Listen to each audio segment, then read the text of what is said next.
am Natalie, 27 years old, and until 6 weeks ago, I was just an ordinary kindergarten teacher living paycheck to paycheck in a tiny apartment. My grandparents raised me more than my own parents ever did. They were wealthy but humble, teaching me that character matters more than cash. When they died in that terrible crash, I was shattered. Then came the lawyer meeting where I learned they had left me their entire $26 million estate. The family who barely visited them suddenly wanted everything. I refused. If you want to see money reveal true colors, stick around. Before I continue, let me know where you are watching from. Hit that like button and subscribe if you want to see more stories about standing your ground. When family shows their true colors. Growing up, my parents were always physically present but emotionally absent. My father, Richard, worked 60-hour weeks climbing the corporate ladder, while my mother, Diane, spent her time networking with the right social circles. Family dinners were rare, and when they happened, my parents were usually distracted by work calls or social planning. They provided the basics, but warmth and guidance were in short supply. From the age of 5, I spent every weekend and entire summers with my grandparents Elizabeth and Harold. Their modest 4-bedroom house became my true home. Despite having significant wealth, they lived simply. Their 3-acre property had a vegetable garden where Grandpa Harold taught me to grow tomatoes and zucchini. Grandma Elizabeth showed me how to bake cookies from scratch and sew buttons. They attended every school play and soccer game. My parents missed. My grandparents built their fortune from nothing. They started a small logistics company in their garage in the 1970s with just one truck and a dream. By the time I was born, Alexander Logistics had become a regional powerhouse with a fleet of 200 trucks and 5 warehouses across 3 states. Yet you would never know their net worth by looking at them. Grandpa drove the same pickup truck for 20 years. Grandma clipped coupons and bought clothes on sale. They always told me money is just a tool, Natalie, not a measurement of your worth. Use it to build something meaningful, not to impress people who do not matter. This philosophy was precisely what created the rift with my father. As their only son, he grew up expecting to inherit everything and live lavishly. He resented their frugality, calling them stingy and old-fashioned. What he saw as deprivation, they saw as character building. They paid for his college education, but expected him to work summer jobs. When he graduated, they helped him with a down payment on a modest starter home, not the luxury condo he wanted. The final break came when my father demanded a senior position at their company, despite having no relevant experience. My grandparents refused, saying he needed to earn it like everyone else. He stormed out, taking a corporate job instead, and their relationship was never the same for me. They took a different approach. They paid for my education in full, allowing me to graduate debt-free. But they encouraged me to choose a career based on passion rather than profit. When I decided to become a kindergarten teacher, they were genuinely thrilled. Even though my starting salary was barely above minimum wage, throughout my adult life, I maintained a close relationship with my grandparents. We had standing Sunday dinners every week. I helped them navigate new technology, setting up their smartphones, and showing them how to video chat. They taught me their family recipes and told stories about their youth. During holidays, I always stayed with them rather than at my parents' house, which caused endless friction with my mother, who saw it as a personal rejection. I lived in a 1-bedroom apartment about 20 minutes from my grandparents' home. It was small but cozy, filled with secondhand furniture and plants. My salary at Sunshine Elementary School was modest, but it covered my needs. I found joy in simple pleasures like reading books from the library, hiking in the state park, and volunteering at the animal shelter. My grandparents respected my independent lifestyle, though they occasionally surprised me with practical gifts like new winter tires or a high-quality blender. 6 weeks ago, everything changed. I was grading papers on a Tuesday evening when I got the call from the police. My grandparents had been driving home from their favorite restaurant when a drunk driver ran a red light, hitting their car at full speed. They died instantly. The officer said they did not suffer, but that brought little comfort. The funeral was a blur. I remember my parents taking charge of the arrangements, arguing with the funeral director about costs. My brother Jason flew in from California, spending most of the time on his phone, and Pam cried dramatically for photos, but stopped the moment cameras were put away. Uncle Steve just stood awkwardly in corners, following Ed Pam like a shadow. None of them had visited my grandparents in years. Yet suddenly, they were acting like the grieving family. I just felt numb. The two people who truly understood and supported me were gone forever. Their home, once warm and inviting, now stood empty. I could not bring myself to go inside after the funeral. Instead, I returned to my apartment, took bereavement leave from school, and tried to process my new reality. 2 weeks after the funeral, I received a call from Matthew Goldstein, my grandparents' attorney. He requested that I, along with my immediate family, come to his office for the reading of the will. Little did I know how that meeting would upend everything I thought I knew about my family. The morning of the will reading dawned gray and drizzly, matching my mood perfectly. I arrived at Goldstein Legal 15 minutes early, dressed in a simple black dress, and carrying the umbrella my grandmother had insisted I keep in my car for emergencies. The office was located in a converted Victorian house downtown, its interior warm with wood paneling and leather chairs. Matthew Goldstein greeted me with a gentle handshake. He was in his 60s with silver hair and kind eyes behind wire-rimmed glasses. My grandparents had mentioned him often as both their attorney and friend for over 30 years. "I'm so sorry for your loss, Natalie," he said quietly. "Elizabeth and Harold were extraordinary people. I will miss our chess games and her lemon bars at our meetings." His genuine emotion made my eyes well up. "Thank you," I managed. "They spoke highly of you too," before we could continue. The glass door swung open and my family arrived. All at once, my father Richard entered first, checking his expensive watch impatiently. At 56, he looked like an older, harder version of my grandfather, but without the warmth. My mother Diane followed her designer handbag, probably costing more than my monthly rent. My 25-year-old brother Jason swaggered in wearing sunglasses indoors, his idea of business attire being a wrinkled button-up shirt partially tucked into jeans. Behind them came Aunt Pam, my father's younger sister, already talking loudly on her phone about some perceived slight from her country club friends. Uncle Steve trailed behind, nodding politely to me, but quickly averting his eyes. They had been married for 20 years, but I had rarely heard him speak more than a few sentences at family gatherings. "Well, let's get this over with," my father announced without bothering with greetings. "Some of us have actual businesses to run." Matthew smiled thinly. "Of course. Richard, please follow me to the conference room. We are all here now." The tension in the room was palpable as we settled around a large oak table. My father sat at one end, as if claiming authority, while I chose a seat near Matthew's position at the head. The others arranged themselves according to their usual alliances. My mother next to my father Jason, next to her Aunt Pam, and Uncle Steve across from them. Before we begin, Matthew said, "I want to clarify that Elizabeth and Harold were of completely sound mind when they updated their will last year. They were thorough in their considerations and explicit in their wishes." My father snorted. "Just read it, Matt. We know how it goes.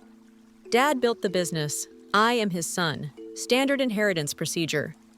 Matthew ignored the interruption and opened a leather portfolio. He adjusted his glasses and began to read. "I, Harold Alexander and I, Elizabeth Alexander being of sound mind and body, do hereby declare this our last will and testament." The formal legal language continued for several minutes, with Matthew detailing revocations of previous wills and appointment of executors. My family shifted impatiently.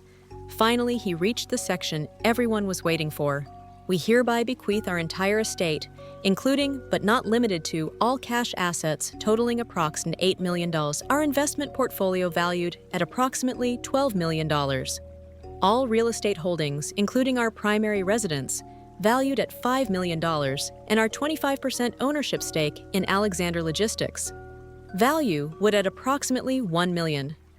To our beloved granddaughter, Natalie Grace Foster." The room went completely silent. I stopped breathing for a moment, certain I had misheard. Matthew continued, "We specifically and intentionally make no provisions for our son, Richard Alexander, our daughter-in-law, Diane Alexander, our grandson, Jason Alexander, our daughter, Pamela Davis, or our son-in-law, Stephen Davis, as we have provided for them during our lifetime and have made our reasons clear to our attorney." "Let me see that," my father shouted, standing up so abruptly his chair tipped backward. He snatched the document from Matthew's hands, scanning it frantically. "This is ridiculous." My mother joined in $26 million to a kindergarten teacher. She would not know the first thing about managing that kind of money. Jason slammed his hand on the table. What about me? I am family too. I need startup capital for my business ventures. Aunt Pam turned to me, her face flushed with anger. What did you do? How did you manipulate them into this? I sat in shocked silence, unable to process what was happening. $26 million.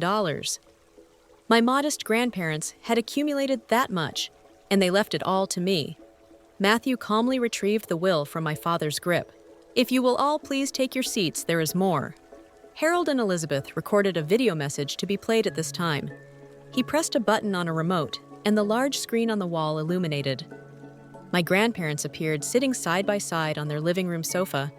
My heart clenched at seeing them alive again, looking exactly as they had. The last time I visited my grandpa, Harold spoke first. If you are watching this, it means we have passed on. We want to explain our decisions directly to prevent any misunderstandings. Grandma Elizabeth continued.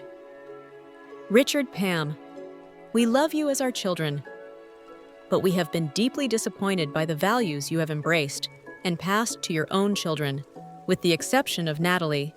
For decades, my grandparents explained they had watched my father and aunt prioritize material wealth over relationships, treating them as a resource to be tapped rather than as parents to be cherished.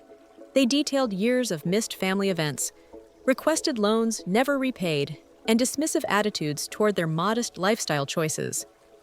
The business we built, Grandpa said, was never about amassing wealth for its own sake. It was about creating security for our family and opportunities for our employees. We built it through hard work, integrity, and treating people fairly. Natalie is the only one who has demonstrated these values consistently. Grandma added, she visits us not because she wants something, but because she genuinely cares. She has chosen a career helping children despite the low pay, because it fulfills her purpose. We trust Natalie to be a good steward of what we have built. Grandpa continued, she will honor our legacy and use these resources wisely, not squander them on status symbols or get rich-quick schemes.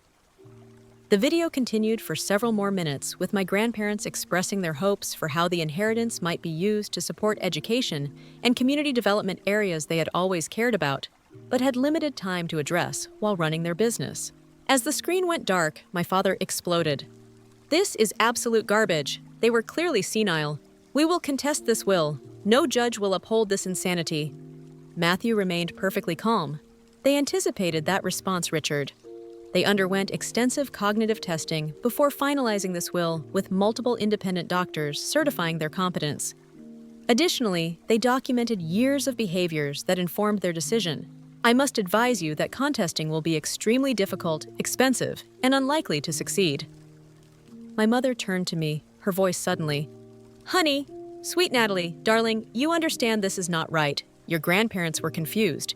This money belongs to the family, not just you. You will share it with us, won't you? I felt cornered, all eyes on me. I have to think about this, I stammered. I had no idea they would do this. Think about it! Jason scoffed. There is nothing to think about. That money should be divided equally or managed by someone with actual business experience. My father interjected, meaning himself, as the arguing intensified. Matthew gently touched my arm. You do not have to decide anything today, Natalie. Take time to process. My office will handle all immediate matters related to the estate. He handed me a thick envelope. This contains all the relevant documents, keys to their house, and contact information for their financial advisors. Call me anytime with questions. The meeting dissolved into chaos after that, with threats of lawsuits and accusations flying. Matthew eventually asked everyone to leave, stating he had another appointment. As we filed out, my father grabbed my arm roughly.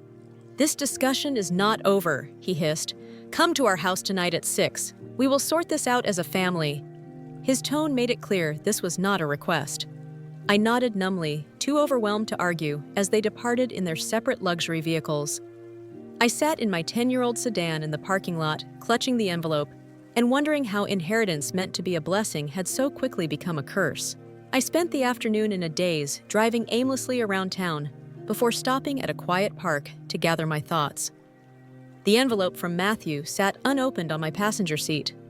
Part of me wanted to peek inside to understand exactly what my grandparents had entrusted to me. Another part was terrified of the responsibility it represented. At 5:45, I pulled into my parents' driveway, noting that everyone else had already arrived. Their 5,000 square foot house loomed before me, all granite and glass, designed to impress rather than welcome. I took a deep breath, grabbed the envelope, and headed inside. They were waiting in the formal living room, a space rarely used except for my mother's social gatherings. My father stood by the fireplace, tumbler of scotch in hand. My mother perched on the edge of an uncomfortable-looking designer chair. Jason sprawled across the sofa, scrolling through his phone, while Aunt Pam paced nervously. Uncle Steve stood by the window, gazing out as if wishing to be elsewhere. Finally, as my father said when I entered, "Sit down, Natalie." I chose a chair near the door, suddenly aware I might need a quick exit. "Let us be reasonable about this." My father began his business negotiation voice in full effect. "Your grandparents clearly were not thinking clearly. They meant for the family to benefit. Not just you." My mother nodded enthusiastically. "Sweetheart, managing wealth is complicated. Your father has the experience to handle this properly. You can still get a nice portion, perhaps enough for a down payment on a real house, instead of that apartment." The condescension in her voice made my skin crawl, but I remained silent. Emboldened by my lack of response, my father continued, "Here is what we propose you sign over the estate to me as the financial head of the family. I will ensure everyone gets their fair share. You will receive 10%, which is more than generous, considering your limited needs." 10%. I finally found my voice. That would still be over $2 million. Exactly! Jason jumped in. "More than enough for a teacher. I need at least $5 million for my cryptocurrency exchange platform. It is going to be huge." I looked at him skeptically. Jason had bounced between get-rich-quick schemes for years, never holding a job longer than 3 months. His last venture, an app for raiding public restrooms, had collapsed after burning through $50,000 of my parents' money. "The house should go to us," Aunt Pam interjected. "We have 3 children to consider. That neighborhood would give them access to better schools." I almost laughed at the absurdity. Aunt Pam had never once visited my grandparents in that house. Her children, my cousins, were strangers who sent obligatory birthday cards with my aunt's handwriting. As the evening progressed, their tactics evolved. When demands did not work, they switched to guilt. "After all we have done for you," my mother said, her eyes dramatically moist, "we gave you life, a good home, opportunities. This is how you repay family loyalty." I nearly choked on my water. Loyalty? When was the last time either of you called just to check on me? When did you ever attend one of my school performances? My father changed strategies again. "We are not asking Natalie. We are telling you what will happen. Either you sign the transfer documents voluntarily, or we will contest the will. We will bring up every questionable interaction you had with your grandparents. How often did you visit them alone? What did you tell them about us when we were not there? It will get ugly." The threat hung in the air. I felt sick, but something inside me hardened. A memory surfaced of my grandfather teaching me to stand my ground during a playground dispute. When I was 8, "No one can take your dignity unless you give it away. Natalie," he had said, "know what is right and hold firm." Uncle Steve, who had remained silent, suddenly spoke. "Maybe we should all calm down and give Natalie some time to think. This is a lot to process." My father rounded on him. "Stay out of this, Steve. This is family business. I am family." He responded quietly, but immediately retreated. When my father glared at him as the clock ticked past 9, Jason started drafting transfer paperwork on his laptop. My mother called their personal attorney for advice on the wording. Aunt Pam scrolled through real estate listings for my grandparents' house, talking about which walls she would knock down first. They had already divided my inheritance without my consent, mapping out how they would spend every dollar. Not once did anyone mention my grandparents' wishes or legacy. Not once did they ask what I thought should be done with the money. At 10:30, my father printed out the crude transfer document and slid it across the coffee table to me, along with a pen. "Sign it," he demanded. Now I picked up the paper and read it carefully.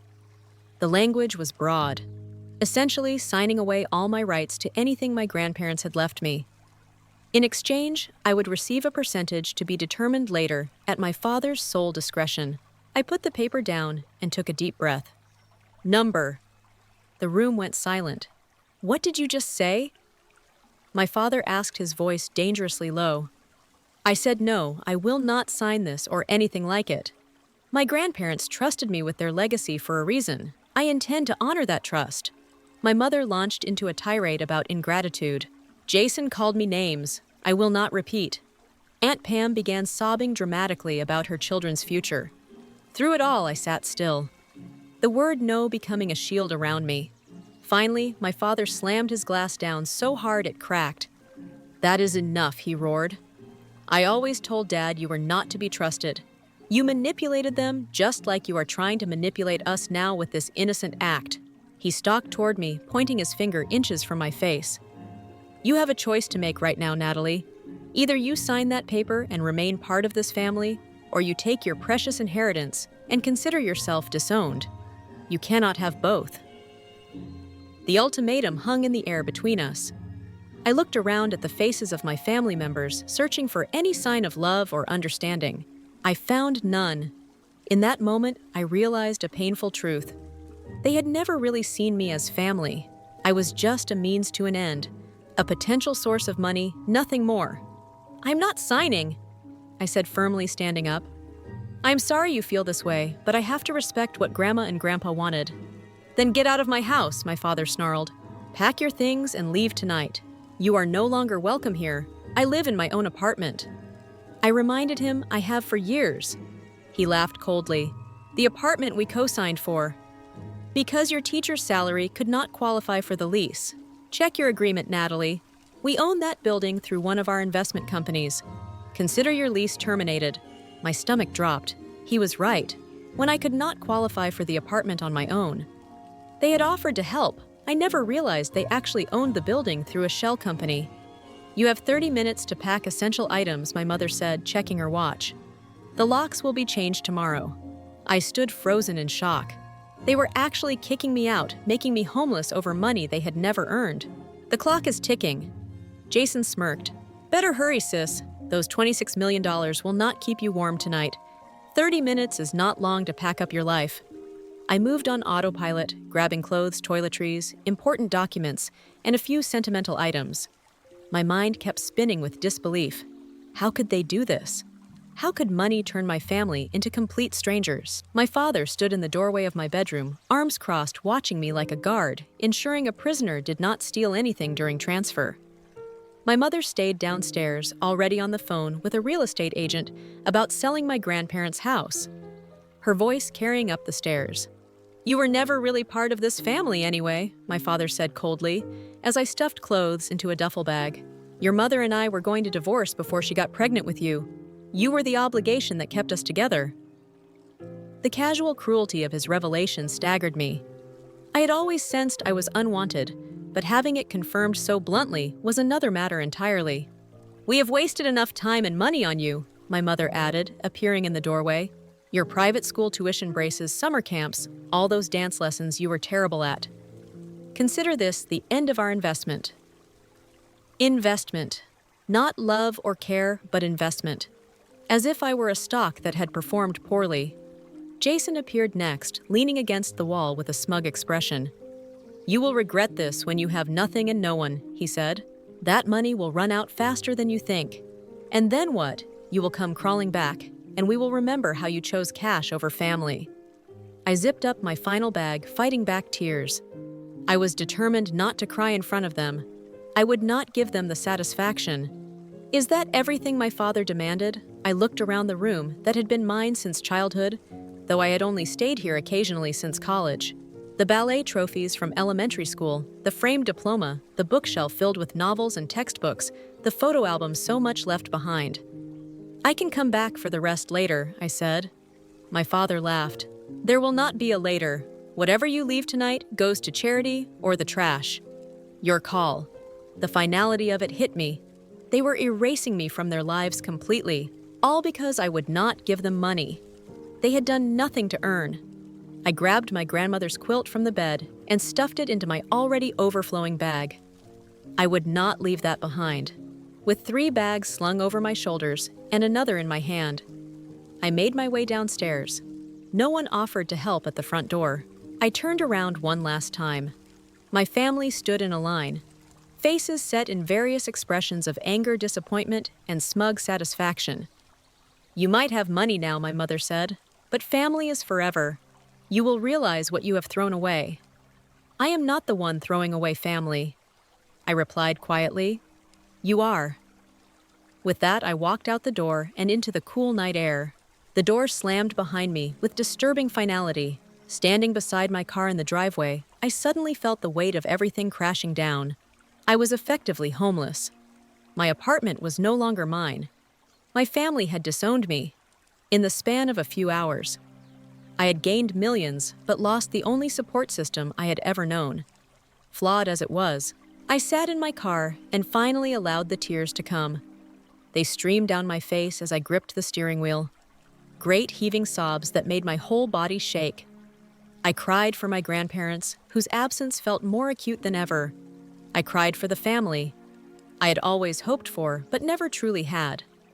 Mostly, I cried for myself, suddenly adrift in a world that had completely changed, after what felt like hours, but was probably only minutes. I wiped my eyes and started the car. I had nowhere to go. Hotels required credit cards with available limits I did not have. Friends were an option, but explaining the situation seemed impossible.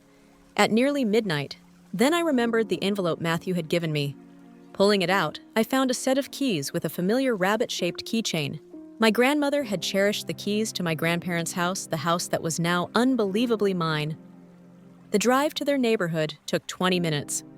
With each mile, I felt simultaneously pulled toward the comfort of their home and terrified of entering it without them there. I had avoided the house since the funeral, unable to face the emptiness. The porch light was on when I arrived, probably on a timer. My grandfather had set. I sat in the driveway for several minutes, gathering courage. Finally, I grabbed one bag and approached the front door, the key shaking in my hand. The house smelled exactly the same. A mixture of my grandmother's lemon verbena potpourri and the wood polish my grandfather used on the furniture every Sunday. I flipped on the lights, half expecting to hear their voices calling a greeting from the kitchen. The silence was deafening. I made my way to the guest room. I had always used dropping my bag on the bed. Everything was exactly as I had left it after my last weekend visit. A month before the accident, the novel I had been reading still sat on the nightstand, a bookmark indicating my progress. Fresh towels were folded on the dresser, placed there by my grandmother in anticipation of my next stay. The thoughtfulness of it, the expectation of continuity they could not have known would be broken, undid me again. I sank onto the bed and cried until exhaustion overtook me, falling asleep fully clothed on top of the covers. Morning came with disorienting brightness. For a moment, I expected to smell coffee brewing and hear my grandfather's off-key whistling from downstairs. Reality crashed back as I recognized the silence. They were gone, and somehow I had inherited both their fortune and their enemies, all in the form of my own family. My phone had blown up overnight, with texts and missed calls, most from my father and mother, alternating between threats and sudden attempts at reconciliation. "We can work this out if you will be reasonable." Read one message from my mother. My father was less subtle. "You have 24 hours to reconsider before we file suit." Jason sent a single text. "Enjoying the big, empty house. Not for long." That last one sent a chill down my spine. It sounded like a threat, not just bluster. I forwarded it to Matthew, who responded immediately. "Stay where you are. I will be there in 30 minutes. Do not open the door for anyone else." His urgency alarmed me, but also provided strange comfort. At least someone was on my side. Matthew arrived exactly 30 minutes later, carrying a briefcase and a cardboard drink carrier with 2 coffees. I ushered him into the kitchen, where we sat at the breakfast nook my Grandpa Lawrence had used for casual meals. "First things first," he said, sliding a coffee toward me. "Your family has already contacted 3 different attorneys about contesting the will. I anticipated this and have prepared countermeasures." I wrapped my hands around the warm cup. "They kicked me out last night." My father apparently owns my apartment building through some investment company. Matthew nodded grimly. Typical Richard tactics, using leverage to force compliance. He began pulling documents from his briefcase. What he did not tell you is that your grandparents provided for this exact scenario.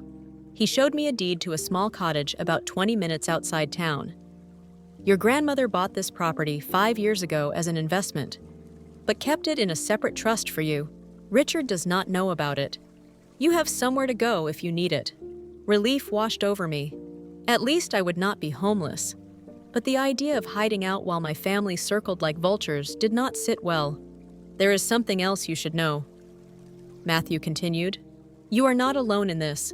Your grandparents had many loyal friends and associates who understood the situation with your family. As if on cue, a knock sounded at the back door.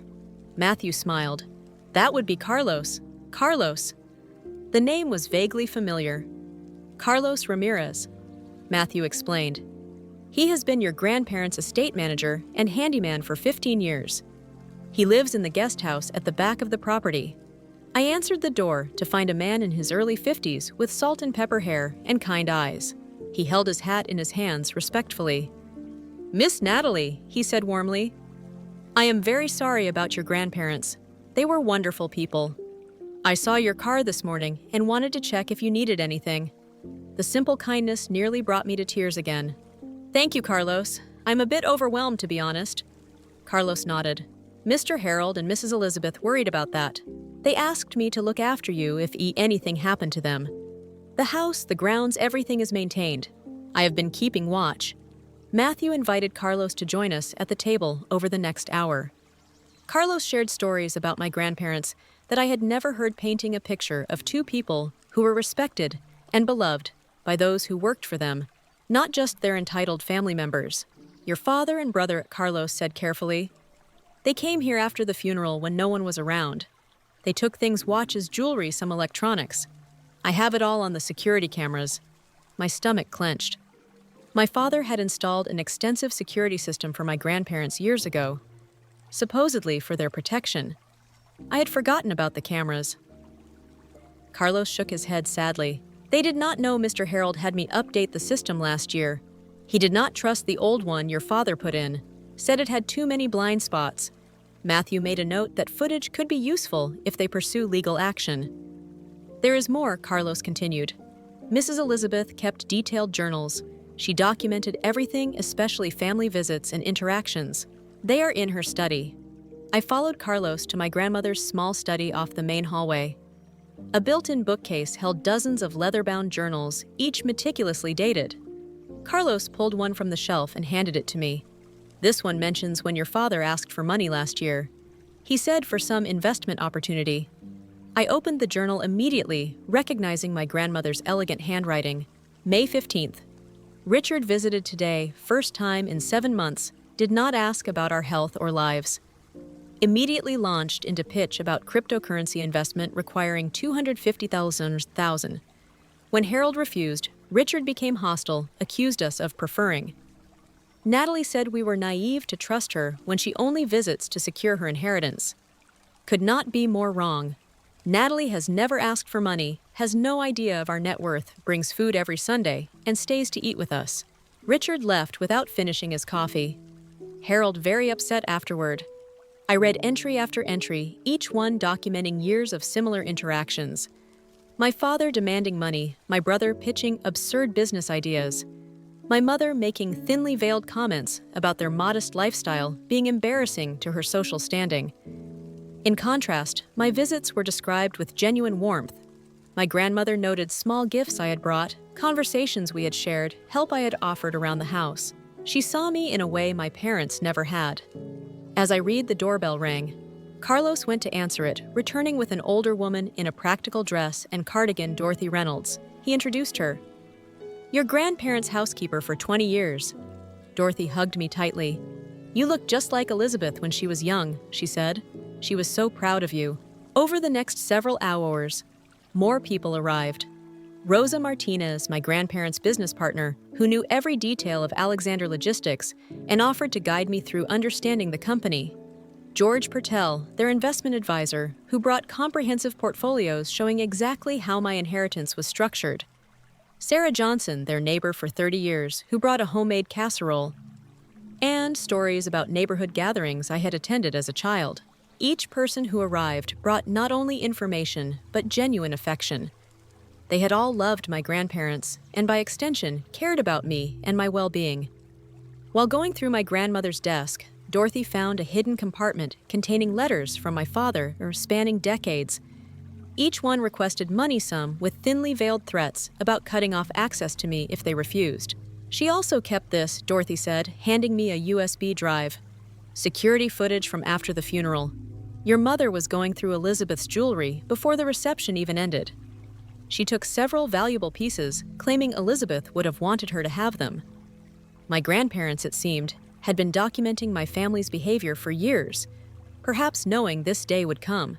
They had created not just a financial safety net for me, but a network of support and evidence that would protect their wishes. Around 4 in the afternoon, as Matthew was guiding me through the CE complex financial documents, my phone pinged with a text from Jason. Hope you are enjoying Grandma and Grandpa's house while you can. Dad, Mom, Aunt Pam, Uncle Steve and I are coming over tomorrow morning at 10 to collect what rightfully belongs to us. Better not try to stop us, or things will get ugly. I showed the message to Matthew, whose expression darkened threats and potential breaking and entering. He muttered, I think it is time to activate the final part of your grandparents' plan. He made several phone calls in quick succession, speaking cryptically about meetings and evidence. When he finished, he turned to me with a determined expression. Your grandparents anticipated this exact scenario, Natalie. They knew Richard and the others would not accept their decision. They prepared for it. Tomorrow morning, we will be ready for them. But tonight, I suggest you review these materials so you understand exactly what you are fighting for. He gestured to the pile of journals, financial documents, and legal papers spread across the dining room table. Your grandparents built more than just wealth. They built relationships based on trust and respect. That is their true legacy to you. As everyone except Carlos left for the evening, promising to return the next morning, I felt a strange calm settling over me. I was not alone in this fight. My grandparents had ensured that they had given me not just their money, but their wisdom and their community. I spent the evening reading through journals and financial reports, getting to know my grandparents in a new way. They had been strategic, thoughtful, and meticulous in their planning. Everything they had done was deliberate, including their choice of heir. For the first time since the will reading, I felt equal to the responsibility they had entrusted me with. I would not let them down. As I prepared for bed, another text came through from Jason. Better sleep with one eye open, sis. Tomorrow you will see what happens to people who steal from this family instead of fear. I felt resolve hardening within me. Tomorrow would indeed show what happens when people try to steal from family, but not in the way Jason imagined. I woke early the next morning, anxious but determined. By 8 a.m., Matthew had arrived with coffee and pastries along with a thick folder of legal documents. These are restraining orders ready to be filed if necessary, he explained. And these are cease and desist letters addressing the specific threats Jason made. Dorothy arrived next immediately, taking over the kitchen to prepare breakfast. The familiar smells of bacon and coffee filled the house, providing strange comfort before the coming storm. By 9:30, the house had filled with supporters. Carlos positioned himself by the front door, a silent guardian. Rosa Martinez, my grandparents' business partner, set up her laptop at the dining table, ready to present financial evidence if needed. Dorothy bustled around, ensuring everyone had coffee and food. Her presence alone, a connection to my grandparents' hospitality. At 9:45, cars began pulling into the long driveway. First, my father's black luxury sedan, then my mother's white SUV, followed by Aunt Pam, and Uncle Steve's midlife crisis red convertible. And finally, Jason's impractical sports car he could only afford because my parents paid his rent. They are early, Matthew observed, trying to catch us off guard, as the doorbell rang aggressively, followed by pounding. Matthew nodded to Carlos, who opened the door. My father stood on the threshold, momentarily surprised to see someone other than me answering. Behind him, the rest of my family clustered together, expressing ions ranging from angry to smug. Where is Natalie? My father demanded. This is family business. Carlos remained immovable. Miss Natalie is expecting you. Please come in. My family filed into the foyer, stopping short when they saw the gathering in the living room. I stood in the center, Matthew slightly behind me, to my right. What is this? my mother asked, her voice brittle. You brought outsiders into a private family matter. Before I could answer, the front door opened again, and 3 more people entered. First came Judge Robert Henderson, a tall, dignified man in his 70s, who had been my grandparents' friend for decades. He was followed by Police Chief Maria Williams, whose daughter's education had been supported by my grandparents' charitable foundation. Last came Thomas Jeong, my grandparents' financial advisor for over 20 years. My father's face paled at the sight of Judge Henderson. The judge had ruled against him in a business dispute years earlier, a case my father had tried unsuccessfully to influence through social connections. Robert, he said, attempting a jovial tone that fell flat. What brings you here? The judge's expression remained stern. I am here at the request of Harold and Elizabeth Alexander, through their attorney, Matthew Goldstein. They asked me in the event of their deaths to serve as an impartial witness to any family disputes regarding their estate. My mother turned to Chief Williams. This is ridiculous. We are here to collect family heirlooms that rightfully belong to us. Why is law enforcement present? The chief smiled thinly. I am here as a friend of the Alexander family, not in an official capacity. Unless, of course, someone commits a crime, in which case my official duties would naturally take precedence. The implied threat was not lost on any of us. As if on cue, the back door opened and 6 more people entered, forming a semicircle behind me. They were longtime employees from my grandparents' business people who had known my father since childhood and had witnessed his transformation from entitled son to absent family member. You have got to be kidding me, Jason muttered. Is this supposed to intimidate us? I stepped forward, finding strength in the support surrounding me. I know why you are here. You believe you are entitled to my grandparents' estate despite their explicit wishes. You think you can bully or threaten me into giving you what you want. My father's face hardened. Those old fools were manipulated. We are simply here to correct that injustice. From behind me, Thomas Jeong spoke up. Actually, Richard I have documentation of every attempt you made to access your parents' assets over the last 20 years. He opened a folder. This includes the unauthorized transfer attempt from their retirement account in 2016, the forged check incident in 2018, and your attempt to have Elizabeth declared incompetent last year after she refused to fund Jason's failed cryptocurrency venture. My father's face reddened that is taken out of context. Rosa Martinez stepped forward, next tablet in hand. I also have records of the company loan you never repaid Richard, $200,000 borrowed in 2012 for your vacation home in Aspen. Your parents never pursued repayment, though they certainly could have one by one. My grandparents' friends and associates presented evidence of my family's attempts to extract money over the years, contrasted with their minimal involvement in my grandparents' actual lives. Aunt Pam, who had been quietly fuming, suddenly turned to me. You ungrateful little snake! You turned our parents against us, poisoned them with lies. Judge Henderson cleared his throat. Actually, Mrs. Davis the first reviewed the video journals Elizabeth kept. There was no external influence. Your parents were quite clear about their reasoning. This is all very theatrical, my mother said dismissively. But it changes nothing. We will contest the will. We will win. Matthew stepped forward. I have prepared documentation for you all. It includes evidence that would become public record if you contest the will. He handed each family member a thick envelope. This includes banking records, text messages, emails, and video evidence of your interactions with Harold and Elizabeth over the past decade. I encourage you to review it before making decisions about legal action. Uncle Steve, who had remained silent until now, opened his envelope and began reading. His face grew increasingly pale. After a moment, he touched Aunt Pam's arm. We should go, he said quietly. This is not a fight we can win. She shrugged him off angrily. My father is not giving up so easily. My father, however, had gone very still. After scanning the contents of his envelope, there were records of business dealings he had clearly hoped would remain private, along with transcripts of cruel comments he had made about his parents when he thought no one was listening. Chief Williams stepped forward. I should also mention that the property is under 24-hour security surveillance. Any attempt to remove items without permission would constitute theft. Carlos nodded. The new system records everything inside and out, all backed up to secure cloud storage. As my family absorbed the implications, I walked to the sideboard and picked up a stack of documents Matthew had prepared. "These are cease and desist orders regarding the threats you have made," I said, passing them to Jason. "These." I continued handing papers to my father. "Are notices that I am aware of the items taken from this house after the funeral and expect their immediate return." My mother began to protest, but I cut her off. "And these," I said, giving her the final document, "are the terms under which I am willing to maintain any relationship with you all going forward. They include respect for my grandparents' wishes and an end to all attempts to contest the will."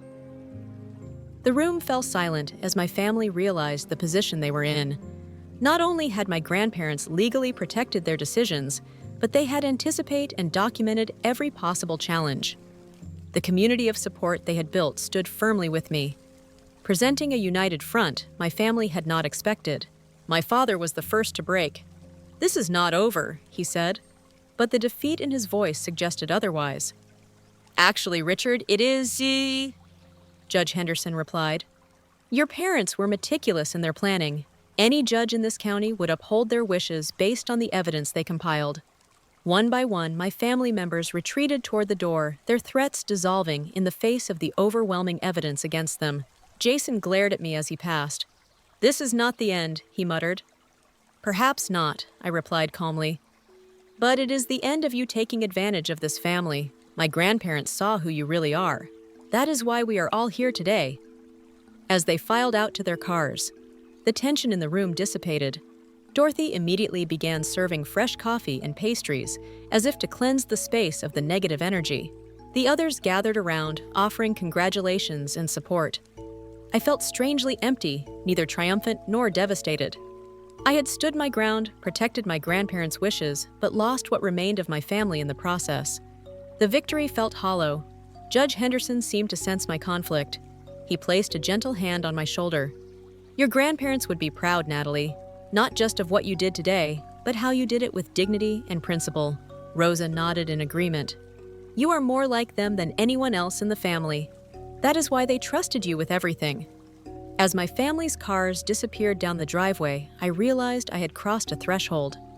The family I had known was gone, but in their place stood a community bound by genuine respect and shared values. The true legacy my grandparents had built over a lifetime.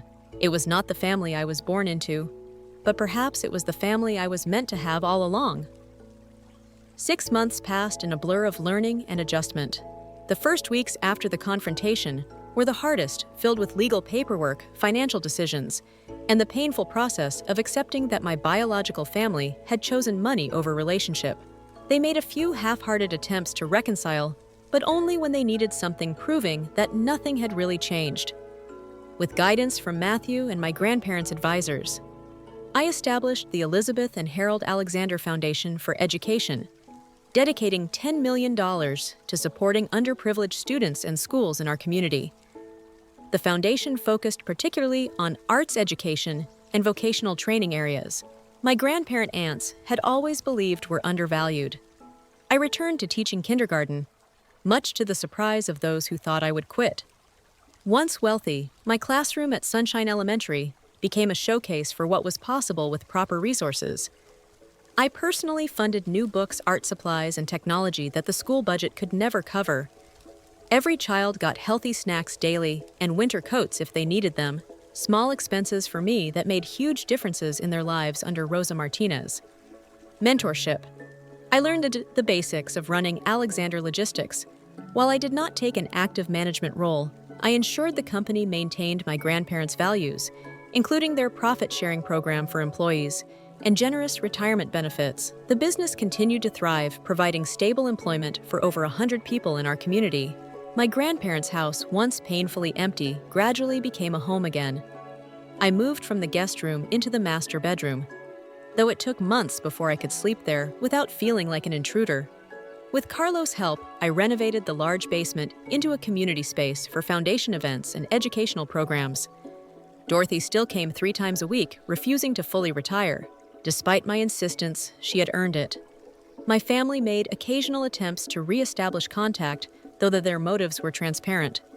My father called when his company faced cash flow problems, hinting broadly about short-term loans with handsome returns. My mother reached out when her social circle learned about my foundation, suddenly wanting to serve on the board. Jason texted when his latest venture failed, asking for startup capital. Aunt Pam called around the holidays, suggesting families should be together, especially family with large houses suitable for hosting gatherings. Each time I politely but firmly maintained my boundaries, referring them to the terms I had established after the confrontation. I would consider a relationship based on mutual respect and genuine care, but not one based on financial advantage. None of them could meet those simple terms. Instead, I built new traditions with the chosen family my grandparents had cultivated. Sunday dinners continued now, hosted by me, with rotating guests including Rosa Matthew Carlos and his family, Dorothy, and others who had been part of my grandparents' circle. We celebrated holidays together, shared milestones, and supported each other through difficulties. It was not the family I was born into, but it was a community bound by something stronger than DNA, shared values, and genuine affection. One crisp autumn morning, similar to the day of their accident, I visited my grandparents' graves for the first time since the funeral. I brought fresh flowers and sat on the small bench nearby, finally ready to have the conversation I had been avoiding. "I'm trying my best to honor what you built," I told them, feeling only slightly foolish for speaking aloud. "The foundation is making a difference. 3 students have already received full college scholarships who otherwise could not have gone. Your employees still speak about you with such respect." A gentle breeze rustled the nearby trees, sending golden leaves spiraling downward. It was the kind of beautiful fall day my grandmother had loved, perfect for baking and reading by the fireplace. "I wish you were here to see it all," I continued. "I have so many questions about decisions you made, investments you chose, people you helped, but I am figuring it out step by step." In the months since inheriting, I had discovered numerous quiet charities my grandparents had supported anonymously. Children whose medical bills they had paid, families whose homes they had saved from foreclosure, employees whose children they had put through college, all without public recognition or praise.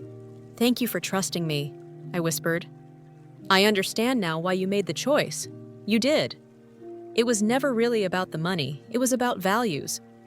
About using resources for something meaningful rather than status or power. As I sat there, memories washed over me, not with the sharp pain of recent grief, but with a bittersweet appreciation for the time we had shared.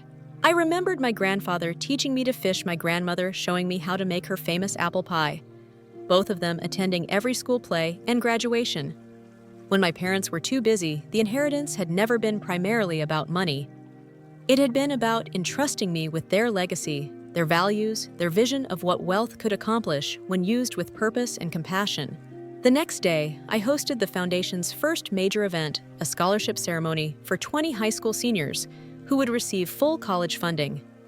As I watched these bright, determined young people accept opportunities that would change their trajectories, I felt my grandparents' presence strongly.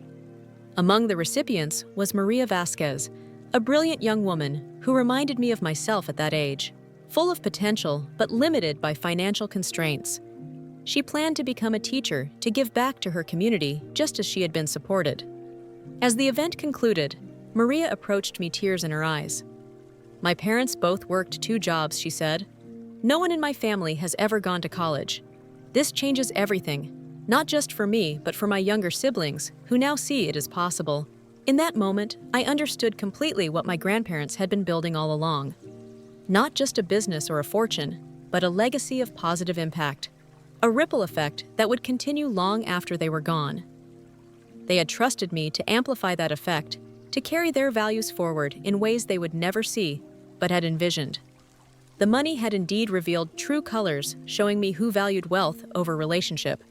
But it had also revealed a community of genuine connection, people who had loved my grandparents for who they were, not what they owned.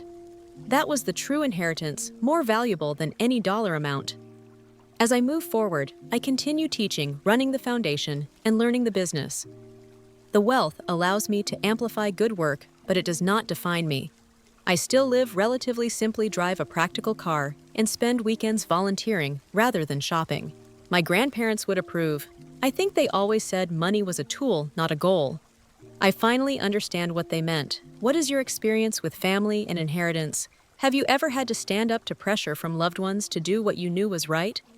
I would love to hear your stories in the comments. And if this resonated with you, please like, subscribe, and share with someone who might need encouragement to stand their ground. Remember, family is about love and respect, not obligation or advantage. Thank you for listening to my story, and I wish you the strength to honor your own values, whatever challenges you may face.